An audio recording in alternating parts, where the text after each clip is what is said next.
धम्म संहिता YouTube channel के सभी दर्शकों को जय भीम, नमो बुद्धाय। मैं एडवोकेट दिलीप काकड़े हमारे प्रबोधनात्मक धम्म संहिता यूट्यूब चैनल में आप सभी दर्शकों का तहे दिल से स्वागत करता हूं। डॉक्टर बाबा साहेब अम्बेडकर लिखित द बुद्धा एंड हिज धम्मा ग्रंथ का प्रबोधन पर्व शुरू है। डॉक्टर अम्बेडकर पुनर्जीवित धम्म के विकास के लिए धम्म संहिता शीर्षक के अंतर्गत बौद्ध आचार संहिता निर्माण करने के लिए हम पिछले 45 साल से निरंतर कार्यरत है। इस कार्य को सहकार्य करने का अनुरोध बौद्ध अनुयायियों को करके आज के विषय को मैं प्रारंभ करता हूँ। आज के 55वें भाग का विषय परिव्राजकों की धम्म दीक्षा ये है। बुद्धा एंड हिज धम्मा ग्रंथ में द्वितीय कांड धम्म दीक्षा आंदोलन का है। इसमें 8 भाग है। 8 में से दूसरा भाग परिव्राजकों की दीक्षा का है। इस दूसरे भाग के 7 अध्याय है। उस 7 अध्याय में पहला अध्याय बुद्ध का सारनाथ आगमन का है।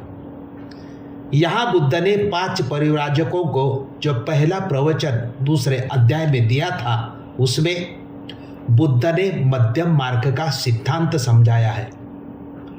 तीसरे अध्याय में मध्यम मार्ग की व्याख्या करते वक्त जीवन के 5 मापदंड यानी पंचशील समझाया है।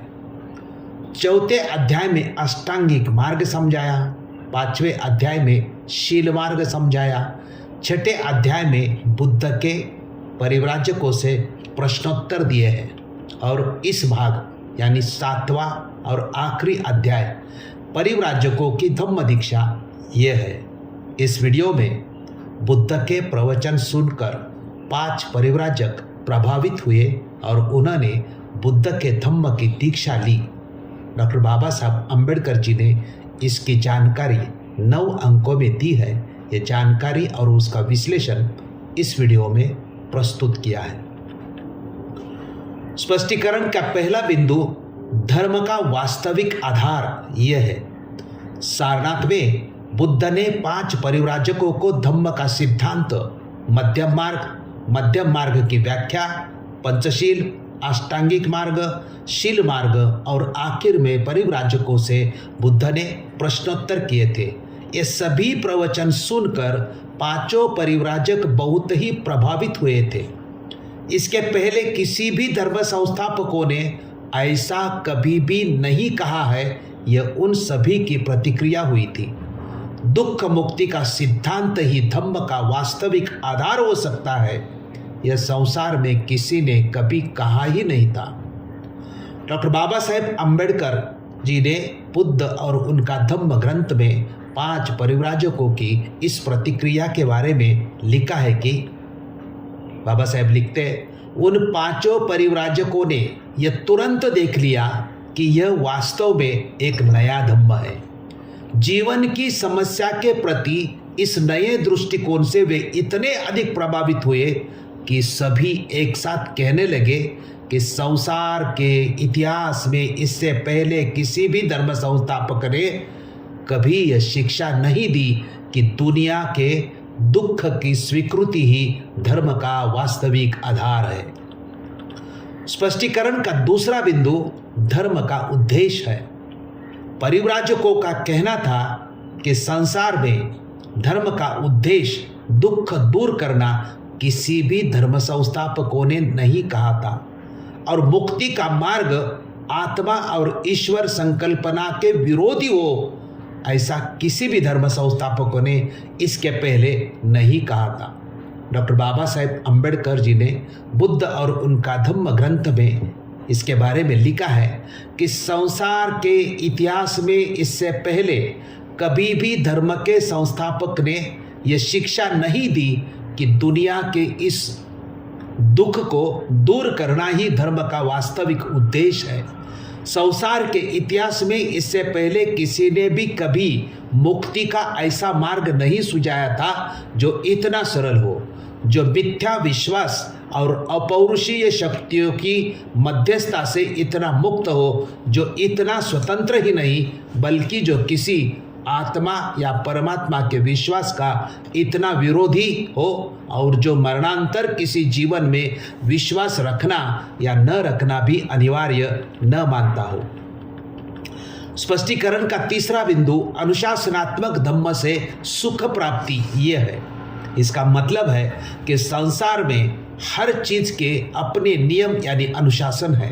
संसार की कोई भी वस्तु, प्राणी, मानवीय जीवन कुछ भी ऐसा नहीं कि उसको अनुशासन नहीं है। अनुशासनात्मक जीवन से ही सुख प्राप्ति होती है और अनुशासन का उल्लंघन करते ही जीवन दुखी बन जाता है। बुद्ध का धम्म यही कहता है कि अनुशासनात्मक धम्म का जीवन अगर आदमी जीता है तो वह अपने इस प्रयत्न से खुद ही इस पृथ्वी पर सुख प्राप्त कर सकता है। बुद्ध ने कहा है कि धम्म यानी नीति और नीति यानी धम्म, बाकी धर्म में ईश्वर को जो स्थान है वही बुद्ध में नीति को स्थान है। नीतिगत जीवन, नियमबद्ध और अनुशासनात्मक जीवन जीकर आदमी खुद ही सुख प्राप्त कर सकता है।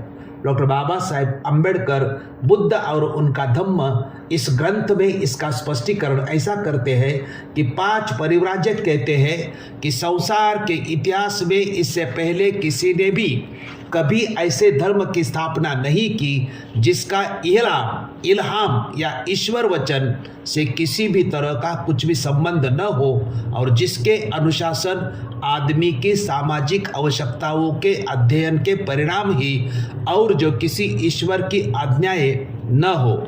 संसार के इतिहास में इससे पहले किसी ने भी कभी मोक्ष का यह अर्थ नहीं किया कि वह एक ऐसा सुख है जिसे आदमी धर्मानुसार जीवन व्यतीत करने से अपने ही प्रयत्न द्वारा इसी पृथ्वी पर प्राप्त कर सकता है। स्पष्टीकरण का चौथा बिंदु पंचवर्गीय भिक्षु की धम्म दीक्षा ये है। इसका स्पष्टीकरण इस प्रकार है कि 5 परिव्राजकों ने बुद्ध के सभी प्रवचन सुने, बुद्ध को प्रश्न पूछे और बुद्ध ने जो कहा उसके ऊपर उनकी श्रद्धा पूर्वक एक प्रतिक्रिया थी कि संसार में इसके पहले किसी भी धर्म संस्थापक ने ऐसा नहीं कहा था। उन्होंने बुद्ध से जो सुना वह उनको नया मुक्ति का मार्ग लगा और पांचों परिव्राजक बहुत ही प्रभावित हुए। उन्होंने बुद्ध को तुरंत उसी जगह वही अपना शिष्य बनाने की प्रार्थना की। बुद्ध ने उन 5 परिव्राजकों को उनके विनती पर वो दीक्षा दी। यही दीक्षा बौद्ध धर्म में पंचवर्गीय भिक्षु की दीक्षा के रूप में प्रसिद्ध है।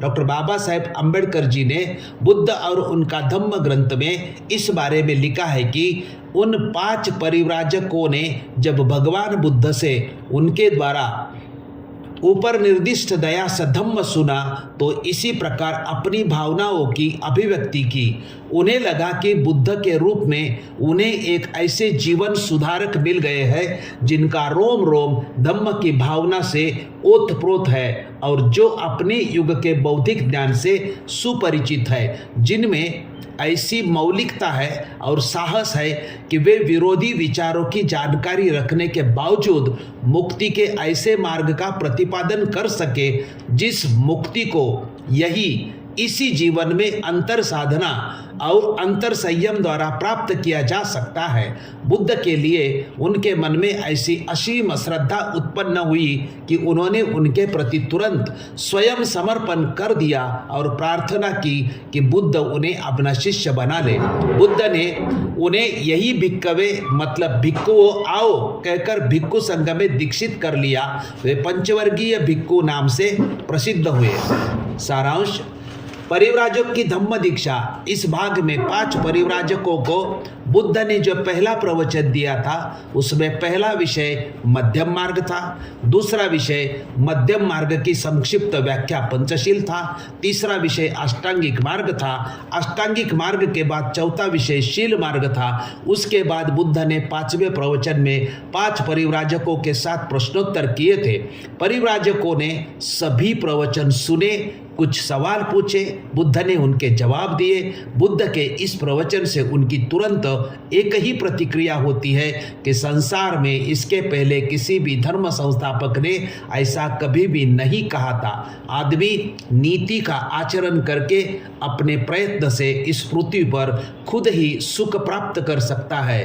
पांचों परिव्राजक बुद्ध के मध्यम मार्ग से प्रभावित होते हैं और इस युग में ऐसा कहने वाले एकमेव बुद्ध है, ऐसी भावना व्यक्त करते हैं और बुद्ध के शिष्य बन जाते हैं। और इस प्रकार पंचवर्गीय भिक्खु की दीक्षा से भिक्खु संघ की शुरुआत होती है।